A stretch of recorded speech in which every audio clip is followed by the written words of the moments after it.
ಹೂ is Preetham Gowda? ಯಾರು? ನಾರಾಯಣ್ ಗೌಡ ಕ್ಯಾರ್ಪೇಟೆಯ.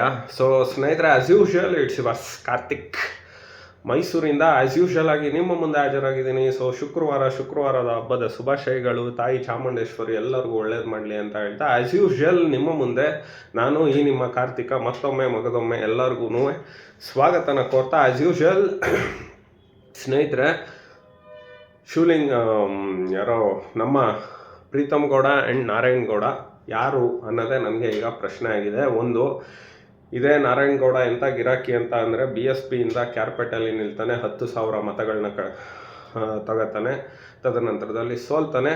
ಅದಾದ ನಂತರದಲ್ಲಿ ನಮ್ಮ JDSಗೆ ಫಂಡ್ ಕೊಟ್ಬಿಟ್ಟು ರೇವಣ್ಣನ ಕಾಲನ್ನ ಇಟ್ಕೊಂಡು ಇನ್ನೊಂದು ಏನೇನೋ ಇಟ್ಕೊಂಡ್ರು ಅಂತಾರೆ. ತದನಂತರದಲ್ಲಿ ನಮ್ಮ JDS ಅವರು ಕ್ಯಾರ್ಪೇಟೆ ಕೊತ್ಮಾರಳ್ಳಿ ಕೃಷ್ಣ ಅವ್ರಿಗೆ ಟಿಕೆಟ್ ಕೊಡಲ್ಲ, ಇಂಡಿಪೆಂಡೆಂಟಾಗಿ ನಿಲ್ತಾರೆ, ಗಾಂಧಿವಾದಿ, ಸೋಲ್ತಾರೆ. ಇರಲಿ, ಈ ಊರನ್ನ ಕರ್ಕೊಬಂದು ಒಬ್ಬ ಶನಿ ಥರ ಇರೋ ನಿಯತ್ತಿಲ್ದೇ ಇರೋ ನಾಯಿ ಅಂತ ಹೇಳ್ಬೋದು, ಗೆಲ್ಲಿಸ್ತಾರೆ. 2 ಬಾರಿ ಗೆಲ್ಲಿಸ್ತಾರೆ, 3ನೇ ಬಾರಿ BJPಗೆ ಪಕ್ಷಾಂತರ ಮಾಡ್ತಾನೆ, ಮಂತ್ರಿ ಆಗ್ತಾನೆ, ಕೆಲಸ ಮಾಡ್ತಾನೆ, ಎಲ್ಲವೂ ಸರಿ. ನಾನು ಯಾಕೆ ಹೇಳ್ತಾ ಇದ್ದೀನಿ ಅಂತ ಅಂದರೆ, ನಿಖಿಲ್ ಕುಮಾರಸ್ವಾಮಿ ಸ್ಟೇಜ್ ಮೇಲೆ, ಮಂಜಣ್ಣ ನೀವು ಬಂದಿದ್ದೀರಾ, ಈಗ MLA ಆಗಿದ್ದೀರಾ, ಇದೇ ರೀತಿ ನೀವು ಮಾಡಿದ್ರೆ ಮುಂದಿನ ಬಾರಿ ಜನ ನಿಮ್ಮನ್ನ ಕೈ ಹಿಡಿತಾರೆ, ಮುಂದಿನ ಬಾರಿನೂ ನೀವು ನಿಲ್ಲೋ ರೀತಿ ಜನಗಳ ವಿಶ್ವಾಸನ ಗಳಿಸಿ ಅಂತ ಹೇಳ್ತಾರೆ. ಇವನು ನಮ್ಮ ದುರಾಂಕಾರದ ಪರಮಾವಧಿ ಪ್ರೀತಮ್ ಗೌಡ, ಅದಕ್ಕೆ ಅವನ್ನ ಜನ ಸೋಲಿಸಿ ಮನೆಗೆ ಒದ್ದು ಕಳಿಸಿದರೆ 10,000 ಓಟೆ ಇರ್ಬೋದು. ಹಿಂಗೆ ಆಡ್ತಾ ಇದ್ರೆ ರಾಜಕೀಯ ಜೀವನದ ಅಂತ್ಯನ ಅವರೇ ಮಾಡ್ಕೊಳ್ತಾರೆ. ಸ್ನೇಹಿತರೆ, ನಾನು ಹೇಳೋದಿಷ್ಟೇ, ದಯವಿಟ್ಟು BJP ಅವ್ರಿಗೆ ಇಂಥ ಅಯೋಗ್ಯರನ್ನ ಫಸ್ಟು ದೂರ ಇಡ್ರಿ. ಅಧಿಕಾರ ಸಿಗುತ್ತೋ ಸಿಗಲ್ವೋ ಇನ್ನೊಂದೋ ಮತ್ತೊಂದೋ ಗೊತ್ತಿಲ್ಲ. ಪ್ರೀತಮ್ ಗೌಡ ಹೇಳ್ತಾನೆ, ಹೌದು ನಾವು ಇರೋದನ್ನು ಒಪ್ಕೊಳ್ತಿದ್ದೀವಿ, ನಾವು BJPಗೆ ಬಂದಿದ್ದಕ್ಕೇ ಕುಮಾರಸ್ವಾಮಿ ಅವರು ಮಂತ್ರಿ ಆಗಿದ್ದು, ನಮಗೆ ಉನ್ನತವಾದ ಹುದ್ದೆ ಸಿಕ್ಕಿದ್ದು, ನಮಗೆ ಒಂಥರ ಆಕ್ಸಿಜನ್ ಸಿಕ್ಕಿದ್ದು, ಉಸಿರಾಡ್ತಾ ಇದ್ದೀವಿ.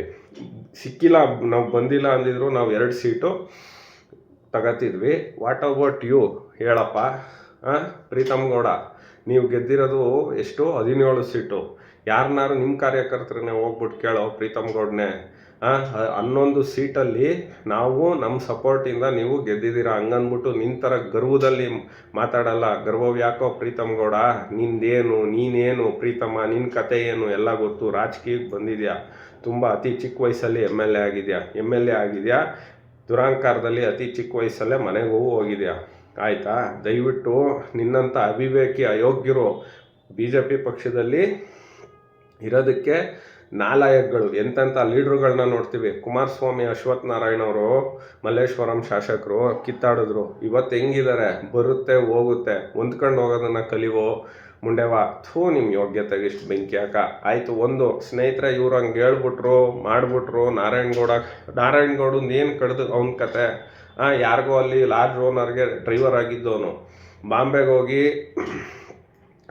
ಏನೋ ಬಿಸ್ನೆಸ್ ಮಾಡಿ ಟೀ ಪುಡಿಗೆ ಏನು ಬೆರೆಸಿ ಏನು ಮಾಡ್ದ ಅನ್ನೋದು ಗೊತ್ತು. ನಾವು ಹಿಂಗೆಲ್ಲ ಪರ್ಸ್ನಲಾಗಿ ಹೋಗ್ಬೇಕು ಅನ್ನಿಸ್ಬಿಡ್ತದೆ ಇವ್ರು ಆಡೋದಕ್ಕೆ. ದಯವಿಟ್ಟು ನಾನು ಹೇಳೋದು, ಎಸ್ಪೆಷಲಿ ಒಕ್ಕಲಿಗರ ಲಿಂಗಾಯತರೆ, ಇಂಥ ಅಯೋಗ್ಯ ನಮ್ಮ JDSಲ್ಲೂ ಯಾರು ಹಿಂಗೆ ಮಾತಾಡಿದ್ರೆ ಅವ್ರನ್ನೂ ದೂರ ಇಡಿ, ಇವ್ರನ್ನೂ ದೂರ ಇಡಿ, NDA ಅಭ್ಯರ್ಥಿಗೆ ಮತ ಹಾಕಿ. ಸೊ ಸ್ನೇಹಿತರೆ, ಇದಾಗಿತ್ತು ಈ ಹೊತ್ತಿನ ವಿಶೇಷ. ಹೂ ಇಸ್ ಪ್ರೀತಮ್ ಗೌಡ, ನಾರಾಯಣ್ ಗೌಡ ಇವ್ರು ಯಾರೂ ಅಲ್ಲ, ನಗಣ್ಯ. As usual it's yours Karthik. ನಮಸ್ಕಾರ.